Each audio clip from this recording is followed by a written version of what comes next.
चला, एमपीएससी ने नुकतीच एक महत्वाची अपडेट दिलेली आहे. ती म्हणजे आपण सर्वजण ज्या जाहिरातीसाठी किंवा ज्या पदाच्या जाहिरातीसाठी इतक्या दिवसांची आतुरतेने वाट बघतोय ते म्हणजे तलाठी भरती. तर त्याची जाहिरात सुद्धा आता एमपीएससी गट क च्या जाहिरातीतच वर्गीकृत झालेलं आहे. ते पद सुद्धा एमपीएससी गट क च्या जाहिरातीतच वर्गीकृत झालेलं आहे. तर या संबंधीची माहितीच आपल्याला आजच्या व्हिडिओमध्ये बघायचं आहे. ओके, तर बघा काय कशा पद्धतीचं सर्व कोणते पद ऍड झालेत, मग ते किती पद आहेत, एकूण जाहिरात किती पदांची असणार आहे, हे सर्वच प्रश्नांची उत्तरं आजच्या लेक्चरमध्ये आपण इथे बघणार आहोत.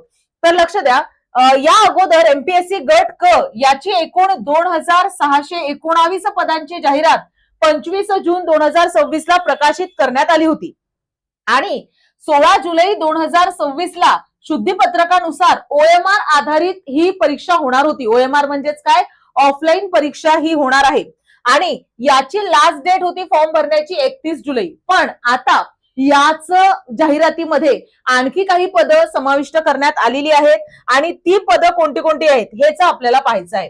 तर बघा, सगळ्यात पहिलं आणि सगळ्यात महत्वाचं पद आहे ते म्हणजे तलाठी म्हणजेच ग्राम महसूल अधिकारी. मग ग्राम महसूल अधिकाऱ्याच्या किती पदे आहेत तर 1539 पद आहेत. आणि काय पात्रता काय आहे तर संविधानिक विद्यापीठाची कोणतीही पदवी लागेल, म्हणजे एनी ग्रॅज्युएट त्यासाठी फॉर्म भरू शकतात. ओके, आणि वयोमर्यादा गणण्याची दिनांक असणार आहे 5 ऑगस्ट 2026. वयोमर्यादा गणण्याची दिनांक. राज्य ग्राहक तक्रार निवारण आयोग यांचे देखील 2 पद त्यामध्ये समाविष्ट झालेले आहेत. वरिष्ठ अभिलेखापाल, वरिष्ठ लिपिक अभिलेखापाल गट क हे पद आणि सहाय्यक अधीक्षक गट क या दोघांचीही 11 पद आहेत आणि यासाठी देखील कोणत्याही शाखेची पदवी चालणार आहे, म्हणजेच एनी ग्रॅज्युएट त्यासाठी अप्लाय करू शकतो. ओके, सोबतच कृषी व दुय्यम विभाग जे असणार आहेत त्याचे सहाय्यक मत्स्य विभाग विकास अधिकारी यांचे देखील 254 पद आहेत. आणि यासाठी काय लागणार आहे तर यासाठी मत्स्य विज्ञान विषयातील किमान द्वितीय श्रेणीतील पदवी असणारा विद्यार्थी हवा आहे. ओके, येस, तर अर्थातच याची वयोमर्यादा किती आहे तर 1 ऑक्टोबर 2026 पर्यंत वयोमर्यादा गणण्यात येणार आहे. नियंत्रक शिधा वाटप व संचालक नागरी पुरवठा कार्यालय, अन्न नागरी व पुरवठा ग्राहक संरक्षण विभाग, आदिवासी विभाग या सगळ्या विभागातले लिपिक टंकलेखक या पदांसाठी सुद्धा हे पद देखील यामध्ये प्रसिद्ध झालेले आहेत. आणि 230 पद आहेत नियंत्रक शिधा वाटप व संचालकचे, 155 आहे अन्न नागरी पुरवठा व ग्राहक संरक्षण विभाग आणि 69 पद आहेत आदिवासी विभाग आणि महसूल व वन विभागचे आहेत 480 पद. याला अर्हता काय आहे तर कोणत्याही शाखेतील पदवी, जाहिरातीमध्ये लिपिक टंकलेखक पदाकरिता नमूद केलेल्या टंकलेखनाची अर्हता, म्हणजेच टायपिंग जी आपली नमूद केलेली आहे त्या टायपिंगचीच अर्हता इथे लागू झालेली आहे. आणि अर्थातच 1 ऑक्टोबर हा वयोमर्यादा गणण्याचा कालावधी राहणार आहे.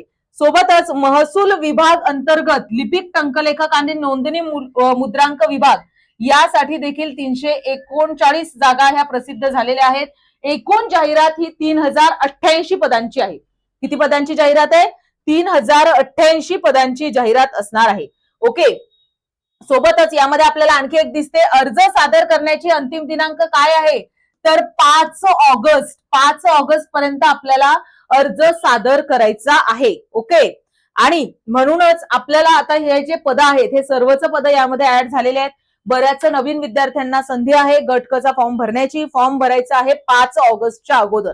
ओके, या भरती संबंधीची तुम्हाला कोणतीही माहिती वगैरे जर पाहिजे असेल तर अर्थातच तुम्ही कमेंट बॉक्स किंवा चॅट बॉक्स मध्ये या संबंधीची माहिती ही मला विचारू शकता. ओके, आणि खूप छान आणि खूप मोठी अशी ही आपल्याला जाहिरात दिसत आहे आणि खूप छान मोठी जाहिरात आहे आणि तलाठी भरतीची जे विद्यार्थी आतुरतेने वाट पाहत होते त्यांच्यासाठी ही एक महत्वाची सूचना आणि छान अपडेट आहे. बरोबर, सोबतच तलाठी भरती जी एमपीएससी पॅटर्न नुसार होणार आहे त्यासाठी आपल्या ऍप्लिकेशनला एक बॅच सुद्धा लॉन्च झालेली आहे. ज्या बॅचची फीज आहे 899 रुपये आणि यामध्ये तुम्हाला सर्वच विषय शिकवले जाणार आहेत. आणि ही बॅच सुरू होणार आहे 30 जुलै पासून. बॅच जॉईन करण्यासाठी कॉन्टॅक्ट नंबरला कॉल करा किंवा डिस्क्रिप्शन बॉक्सला मी तुम्हाला बॅचची लिंक देखील देत आहे, तिथे जाऊन देखील तुम्ही बॅच जॉईन करू शकता. ओके, तर या संबंधित तुम्हाला काही अडचणी असतील तर नक्की चॅट बॉक्स मध्ये कळवा. थँक्यू.